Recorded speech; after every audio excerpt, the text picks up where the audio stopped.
everybody, Simastic this here again to talk to you about what I bought and what I watched today. And once again, ran to Best Buy, picked myself up a few more titles. Although this time I did not actually use the trade and save program. I did pick myself up a few Blu-rays, but they weren't. They had to be $9.99 or above in order to use the upgrade and save program. These were all below $9.99, and I picked myself up some DVDs as well. So let's take a look at what I got. The first I picked up on DVD was Nothing in Common. This here's a movie I've wanted to get on DVD for a while now. Have it on Laserdisc. I've never got around to checking it out though. I've heard great things. I'm a huge Tom Hanks fan, so this should be a great watch. Again, gets fantastic reviews. Definitely looking to check it out. Then I picked up To Die For. Now this here is a complete blind buy. I know nothing about it. I was just searching around in the $5 dump bin at Best Buy, came across it, thought it looked interesting. Starring Matt Dillon, starring Nicole Kidman. Sounded like it had a good plot. Gets really good reviews online as well, so for $5, decided to pick it up. Looking forward to checking this one out as well. Then I picked up The Hollywood Knights. Same thing, this is a complete blind buy, just found it in a dump bin, figured what the hell, I'll give it a chance. Also gets really good reviews online, does star a lot of good people, Tony Danza, Michelle Pfeiffer, Fran Dresser. That sounds great to me, pretty decent lineup. And like I said, it gets really good reviews, so this should be a fantastic watch. Another one I'm definitely looking forward to checking out. And the last DVD I picked up was The Family Guy Freakin' Sweet Collection. If you remember from yesterday, I was given the Family Guy Freakin' Sweet Collection on UMD.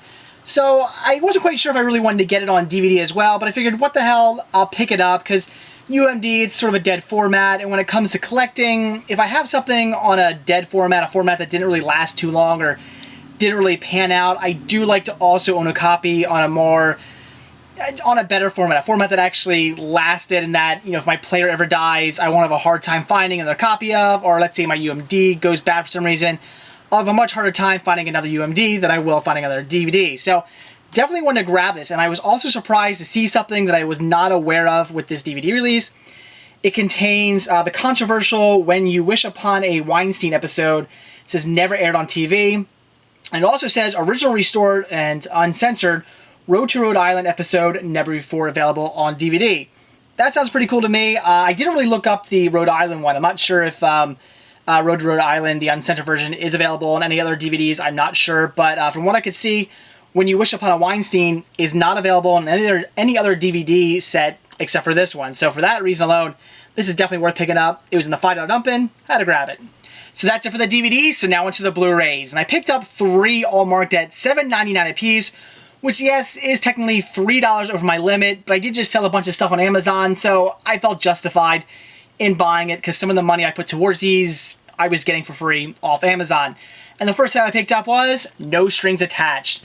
This movie I have seen, and I actually liked it. When this first came out on DVD and Blu-ray, the wife and I rented it through Redbox, and I actually really enjoyed it. Thought it was a very good romantic comedy, has plenty of drama in it too.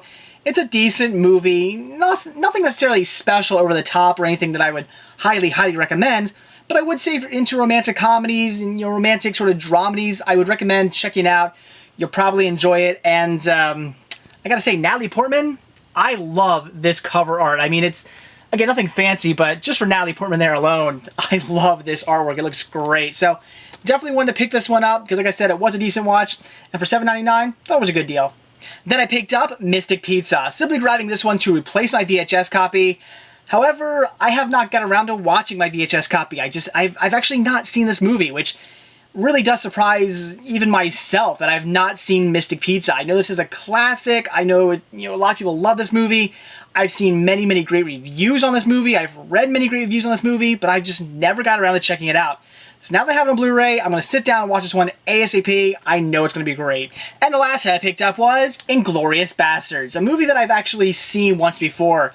This is another title that I once rented through Redbox, and I enjoyed it. Thought it was good. Definitely wanted to pick it up. I was probably going to get it on DVD, that's what I figured, but the DVD has never really dropped in price. Every time I see it, I think I've seen it for $9.99 once, but every time it's like $15, $20, so I've just never got around to picking it up. But coming across the Blu-ray today for only $7.99, that was a great deal. Definitely had to pick it up. So that's it for what I bought today. So now it's what I watched. And today I checked out Priest, a movie that I wasn't quite sure what to think about while going into it, because I've heard many, many negative reviews on this movie. But I did like Legion, so I had a feeling that I might actually enjoy Priest. And I have mixed feelings. I did enjoy it. I enjoyed the premise of the movie. I enjoyed the plot. I enjoyed the story. I enjoyed what it was about. I like the whole, priest, kind of like badass priests fighting vampires. I thought it was pretty cool. The downfall, it's only an hour and 20 minutes long. The story could have been much better, much more. They could have gone in depth. They could have explained things better. There's this, there is a humanoid vampire, because all the vampires in this movie are kind of these weird creatures. But the queen actually took one of the priests that they captured a long time ago. There was a war for the priest against the vampires. They actually took one of the priests, and the queen vampire turned the priest into the first, humanoid vampire, the way you would normally think of a vampire, like Dracula or something like that. And he's this really badass vampire. I mean, he's really strong. He's stronger than all the priests. I mean, the priests are like some of the strongest people in the world. They're just completely badass. They know like martial arts, and they're just amazing with a gun, and they're just really, really amazing at fighting. But this vampire, he just destroys him. He's so much stronger than them all.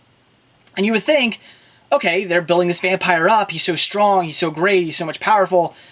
You would think they'd want this big, huge battle and really drawn out and make him look really strong and whatnot. And they start out doing that. They start out with, the priest battling the vampire, and it's drawn out a little bit, and then they kill him off so easily. Though I say that, but they don't actually show his body ever, and they do set this movie up for a sequel. So the whole time I'm thinking, is he really dead? And I only question that because of how easily he died. They just blow this train up, and later on they show his hat, coming down all like singed with, on fire, falling down from the sky as if he was blown up. And I question him, like, is he really dead? Because we don't actually see a body. So who knows? But it just seemed way too simple. So if he's not dead, that's kind of interesting. But if he is, I was just thinking, wow, that was really quick. That just how easily they killed this guy off. You think it would have taken more than just exploding a train? I didn't know. But again, I thought the movie, it had something going for it. It had a really good idea for a movie. Again, it's just the world is kind of being overrun by vampires. There's definitely having a problem with vampires. So the church trains these priests, these like just badass priests, to go around and kill all the vampires. And there's this big war against the vampires. There's like armies fighting them, and they're not doing so well. So the priests kind of come in and they supposedly eradicate all the vampires. Later on, things sort of start to change with the Earth. A lot of the Earth's kind of just in wasteland, and there's these little cities all gated off, and they're run by the church. And the church, it's pretty evil. They sort of run everything, and they force you to believe in religion. And they're really doing it just for power. It's not even really about God to them. It's really about, they just want the power. So the one priest finds out that, that apparently there was people, some of his friends and family were killed off by vampires. So he wants to go out looking for them. The head priests say, no, you can't go out there. And, there are no vampires. They're all dead. The war's over. Vampires don't exist. But, of course, he doesn't believe them. He ends up leaving, going out. So they end up sending out the other badass priests. They end up sending them out to capture him. But in the process, they find out there actually are still vampires. So then they got to fight them. And that's basically kind of the idea of the story, is just, these priests who are trained to fight vampires now have to go back out and actually kick some vampire ass. And it is a decent story. There's some great action. It was a fun watch. It's just the downfall of the fact that it is only an hour, 20 minutes. It could have been a lot longer. They could have drawn some certain things out. They could have explained some certain things more. And what also bugs me is the fact that they very much left it open for a sequel. It's definitely wide open. I think this movie definitely needs a sequel to explain the movie more. I was left at the end. I was definitely left at the end of the movie really wanting more, really wanting to know certain parts of the movie. The one head, I don't know what you call him, like a pope or something. He's like the head, minister, priest, whatever, of the church. He's kind of a dick, and I kind of want to know what happens to him now that he keeps denying there's vampires, but now he basically knows there are vampires still. So, what happens to him? The other priests go off looking for more vampires. They go looking for more priests and more vampires. What's going on with their story? What happens here? Is the main kind of badass vampire, the first humanoid vampire, is he still alive? There's a lot you want to know at the end of this movie. And they definitely leave it open for more, but the movie didn't really do so well, so I'd be willing to bet we will never see a sequel to this. which is definitely a shame because, again, the movie might not have been perfect. There was a lot of cheesiness to it. There was a lot of goofiness.